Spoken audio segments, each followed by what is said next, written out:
Well, good morning. Hey, it's Ken here, hanging out in my greenhouse this morning. Just looking over some plants, checking things over, making sure that my plants are happy.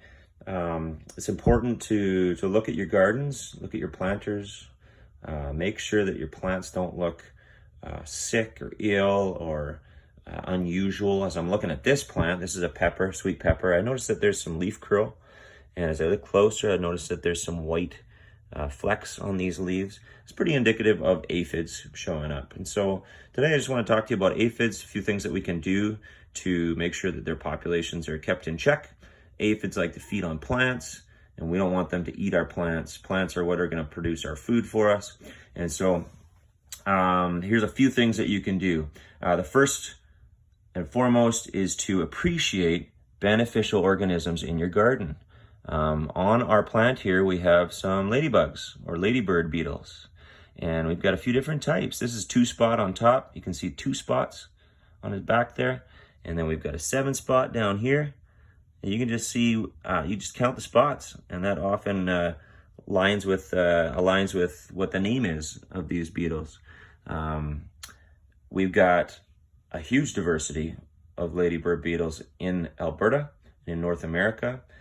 In the hundreds actually, and so it's and these guys love to feed on soft-bodied organisms. So these are predators in your garden. These are beneficial organisms that hunt out those soft-bodied insects that would feed on your plants, and so they're doing their job, and it's pretty awesome. I actually get my kids to catch these, bring them into the greenhouse, put them on the garden, and then they do the work for me. Another thing that you can do, just want to show you real quick. I'm going to take this pepper plant here. This is a smaller pepper, and what I do is if I see aphids showing up on my plant, you can look on the underside of the leaves. That's where they like to hang out. This guy looks pretty healthy, but if you did have aphids on here, you could take a spray bottle like this, mix up a solution of soap and water. Make sure it's a natural soap. You don't want soap that has degreasers and moisturizers, any sort of additives to it. You want a natural soap because you want the fatty acids in that soap to apply to the leaves, the undersides of the leaves. Right here, you can actually see I've got an aphid right there.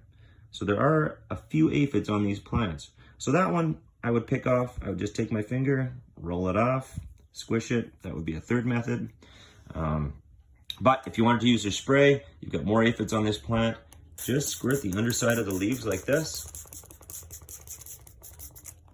And that solution will actually cause the aphid's body to dehydrate, to dry out, and it will shrivel up. And that's one way to control your population as well. I tend to tip the pot sideways like this, so I can spray that soap so that the excess drips on the ground, and it just helps to not build up that residue in your planter. But you can do it. You can spray it straight on the plant. It can go into the soil around the base. It shouldn't damage your plant. I have not had damage happen to my plant in that way. So you're going to check out your plants. If you see aphids, you're going to potentially spray. You're going to pick off with your hands. You're going to encourage those beneficial organisms like ladybird beetles to be on your plants. And then you want to come back and check it the next day or a couple days later to see if there's any more aphids, and just do the same thing and stay on top of it. So those are 3 things that you can do to make sure that your aphid populations, if they should show up, are kept in check. And these are all non-chemical methods. These are natural gardening methods that will not harm your plants and will only benefit your garden and your food.